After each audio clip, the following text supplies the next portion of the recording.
साथियों, यदि आप लोग इंग्लिश के छात्र हैं और थोड़ा सा भी सजग होकर इस बार एग्ज़ाम दिए हैं, तो मैं मानता हूं कि आपका सिलेक्शन पक्का। क्योंकि इस बार टीजीटी इंग्लिश में इतना अधिक सीट है कि यदि थोड़ा सा भी सजग हुए बच्चे कम से कम गद्यांश से बहुत अच्छा से कर लिए होंगे जो पैसेज है। हाँ, बहुत चांस है कि उनका सिलेक्शन हो जाएगा, क्योंकि आप जानते हैं कि नेगेटिव मार्किंग नहीं था। हाँ, और प्रश्न का लेवल काफ़ी अच्छा था। और इस वजह से जो हम लोग कट ऑफ अनुमान करते हैं, जब आप लोगों से बात कर चूँकि इंग्लिश के छात्रों से बात करने में मुझे समय इसीलिए लगा कि बहुत सारे लोग कंफर्म नहीं थे कि क्या होगा क्या नहीं होगा, किस तरह के आंसर आएंगे। तो आंसर की का इंतज़ार किया जा रहा था। और फिर उसके बाद एक लंबी बातचीत हुई है सबसे, और साथ ही साथ उन छात्रों से भी बातचीत हुई है जो अब शिक्षक हैं टीआरई 2.0 के माध्यम से, उनसे भी बातचीत हुई है। और एक निष्कर्ष पे पहुंचा गया है कि क्या स्थिति बनेगी। तो पहले कुछ कुछ डाटा पहले आप देख लीजिए, और मुझे लगता है कि आप लोग एग्जाम दी हैं तो डाटा देखे ही होंगे। फिर भी एक बार मैं दिखाना चाहूँगा। देखिए, इस बार आप लोग के लिए टोटल जो सीट्स है वो 35 सीट्स है। ये बहुत बहुत अच्छा सीट्स माना जाएगा। उसके कारण हैं, देखिए जनरल सीट भी बहुत कम नहीं है। देखा जाए तो 899 जनरल सीट है, तो ये काफ़ी अच्छा सीट्स हैं। और एक तरफ ये देखिए, ये तो आप देख लिए कि अभी भी 3500 मतलब 3550 3600 मान के चल सकते हैं, इस तरह की स्थिति है सीट्स में। और दूसरी तरफ आप देखेंगे कि जो आपके साथ कंपटीटर हैं, हाँ, उनमें से 13,000 आपके कंपटीटर थे। और जो है 13,000 में से आप 9th-10th में आप देखेंगे कि 4,000 टीआरई 2.0 में से निकल गए, मतलब 9,000 ही अपियर हो रहे हैं। और ये आप ये मत मानिए कि 9,000 है, मतलब कंपटीशन 9,000 का नहीं।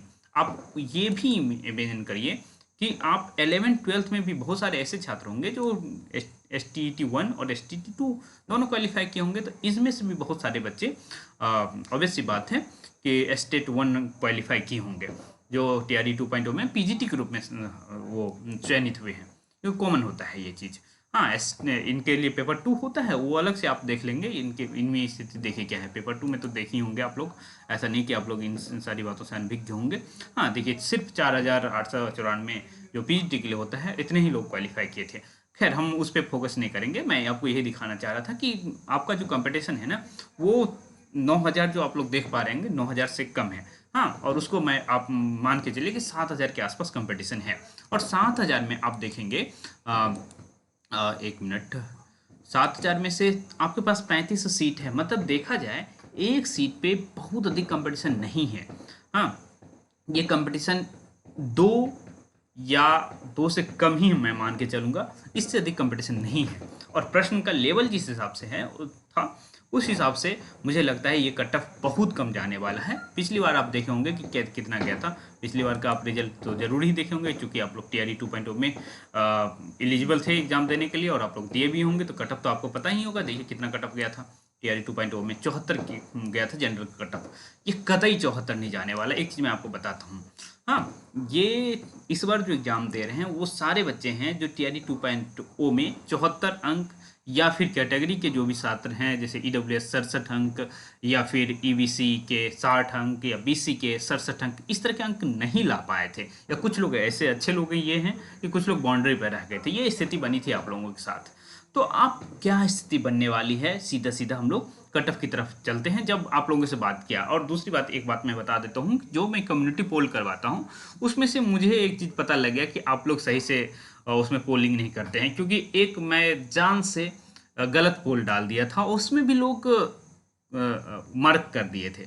और उसके बाद मुझे पता लग गया कि नहीं, ये लोग गलत मार्क करते हैं। इसलिए मैं आप में से ही ग्रुप में एक छात्र ने मुझे कॉल किया था कि इतना लेट क्यों हो रहा था। तो मैंने उनसे बताया कि बातचीत चल रही है, और वाकई बातचीत चल रहा था बैकग्राउंड में।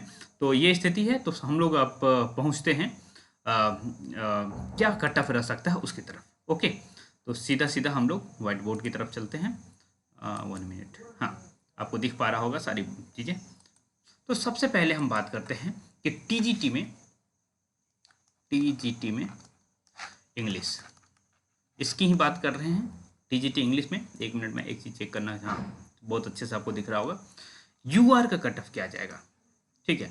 यूआर का कट ऑफ मुझे लग रहा है कि 64 से अधिक नहीं बढ़ेगा। 63 हो सकता है, और मुझे नहीं लगता 65 नहीं हो सकता, 64 ही रह सकता है। इससे कम हो जाए तो और अच्छी बात है। और फीमेल की बात करें, यू आर फीमेल की बात करें, तो 62 से इनका काम चल जाएगा। ओके, उसके बाद ईडब्ल्यूएस की बात करें, ईडब्ल्यूएस 60, इससे अब मत इमेजिन करिएगा। और ईडब्ल्यूएस फीमेल की बात करें तो 57, इससे ही काम आपका चल जाएगा ईडब्ल्यूएस की। और बीसी का कट ऑफ आप जानते हैं कि इसके आसपास ही रहता है, लेकिन थोड़ा सा कम इस बार रहने वाला है 59। और फीमेल की बात करें तो 55 से आपका काम चल जाएगा, ये स्थिति बनने वाली है। ईबीसी, ईबीसी में 55 से आपका काम चल जाएगा, और फीमेल हैं तो 50 से आपका काम चल जाएगा, ये स्थिति बनने वाली है। एसटी और एससी में यदि आप लोग सिर्फ क्वालिफाई कर ले रहे हैं तो आपका काम चल जाएगा, तो ये स्थिति रहने वाली है। तो हम लोग ऐसे ही पीजीटी की बात करेंगे। तो चलिए मिलते रहेंगे हम लोग।